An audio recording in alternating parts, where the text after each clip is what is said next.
Oh yes, mwebale kuba nti mutambula naffe olunaku lwa leero.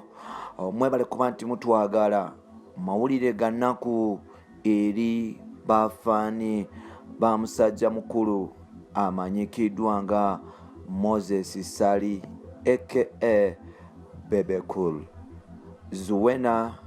Abaana bonna bali mu kukaaba. Nalabye Alan Hendrick Sali mutabanyi wa Bebe omukulu, mbadde ndaba status wano nga maziga gamuyitamu. Tetumanyi kiriwo naye nga wetwogerera ekimbe ekitana bakuba nkitegeereka kikubye Bebe ku ttaka n'okwogera tayogera. Kimbe kikino Bebe mulamu oba Mukama yamuyise, naye nga tesobola okukakasa for now Bebe akyali mulamu. Newankubadde nga tayogera, ekimbe kyamaze dde okuba nti kimubala embiriizi. Sabira Bebe sabira Bebe sabira Bebe sabira Bebe atukwaniriza natera ku mukutu gwaffe omuganzi ogumanyikiddwa nga Uganda Mukamooli. Amannya n'eddoboozi bampitantambi Jimso, number 1 rich boy ya Maxud Junior made in Uganda. Nkwebaza nnyo okutambula naffe omukutu guno omuganzi, era webale kuba nti otwesiga. Ngenda kusaba ogende mu maaso n'okuba nti subscribinga osobole okuba nti weeyongera okuba nti ofuna amawulire agafa mu Uganda. Olunaku lwa leero muzikirize mbatuuseeko the East African legendary artist, the African dancehall star, the Ugandan music icon, Bebe kiriza obagana mpajirwa ga music we Uganda. Ate Bebe kiriza obagana nti mu music side alina etofoli yataddeko ate ku politics we Uganda, newankubadde nga ate bingi nnyo ebigenda wakati waabwe ne Bobi Wine. Abangi oba oliawo abalowooza nti Bebe tasaanidde kuba nti awagira NRM, yali badde nga awagira muyimbi munne. Abamu ku bo bayinza okuba nti basanyufu olw'amawulire gano, ate nga abangi abategeera obulungi nti omujja otabe mulabewo abagenda mu maaso n'okuba nti bagaliza Bebe ebirungi.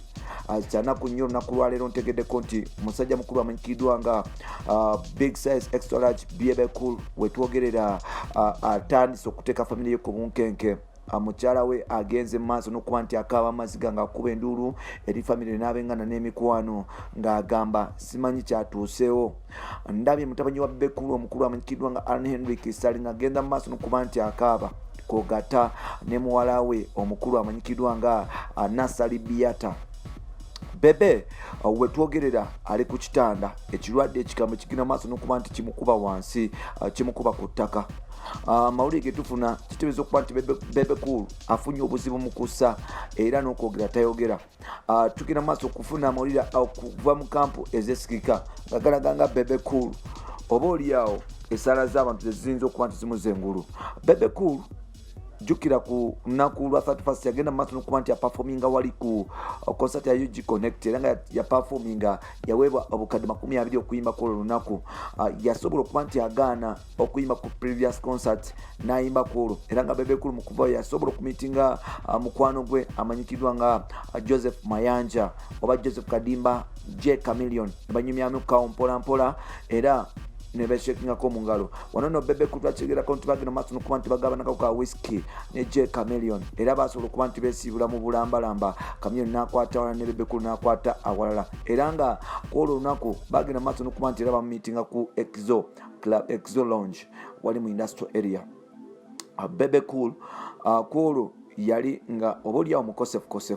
Kitegeeza okuba nti Bebe abadde atambula nnyo mu mabaala, nga yensonga lwaki oba oliawo yagenda mu maaso n'okuba nti afuna ebirwadde bino. Abamu batandise okugamba nti oba oliawo Bebe yandibanga yafunye ku covid ono omupya omukambwe ataase woowe, era nga oba oliawo famire ye tena bakuba nti edisclosing amawulire gano mu butongole, newankubadde nga ate ffe twasobodde okuba nti tugafuna. Mu mbeera bweti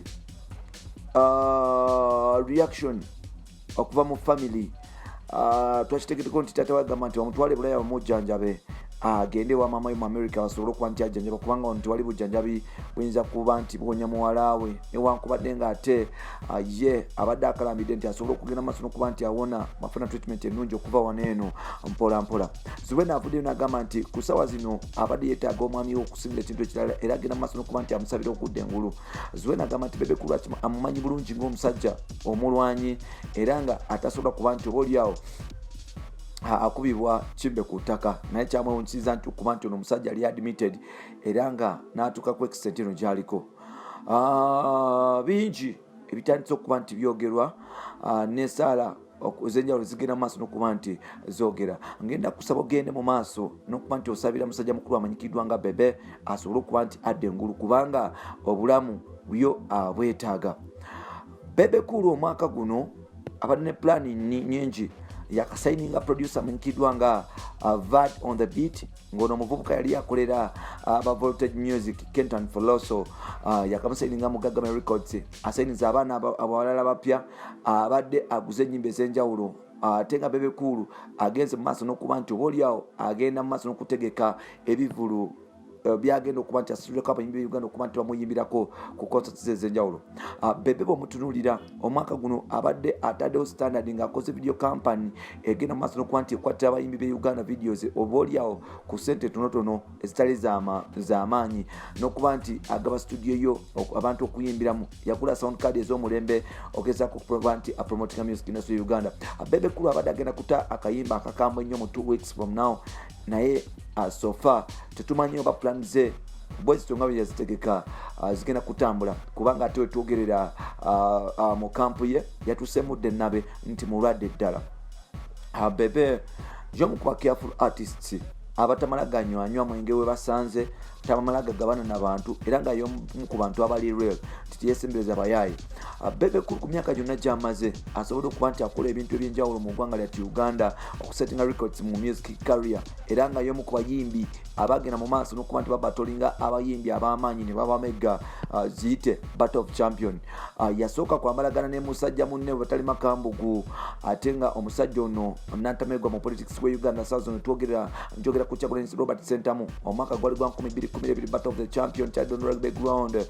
Bebe Cool yagenda mu maaso n'okuba nti ayambalagana ne Bobby Wine era nga obaoliawo Mr. Sali yalaga nti is the king, n'agenda mu maaso n'okuba nti amega Bobby Wine.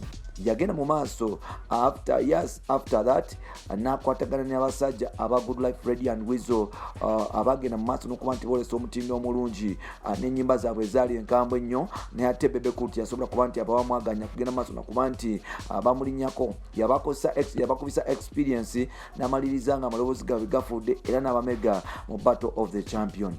Bebe Cool abadde watuukidde ng'akonvinsinga musajja mukulu amanyikiddwa nga Dr. Jose Chameleone basobole okuba nti bagoyinga mu battle obaoliawo alagire ddala ensi nti ye namba limojja wa Uganda, newankubadde nga ate Jose Chameleone yagaana okuba nti abatolinga Bebe Cool ng'agamba nti ku myaka gye balimu baali badde nga beebaza n'okugenda mu maaso n'okuba nti bateekago grounds okweyagala okusinga okubatolinga, kubanga it is always expensive and hard to learn is to battle in the game.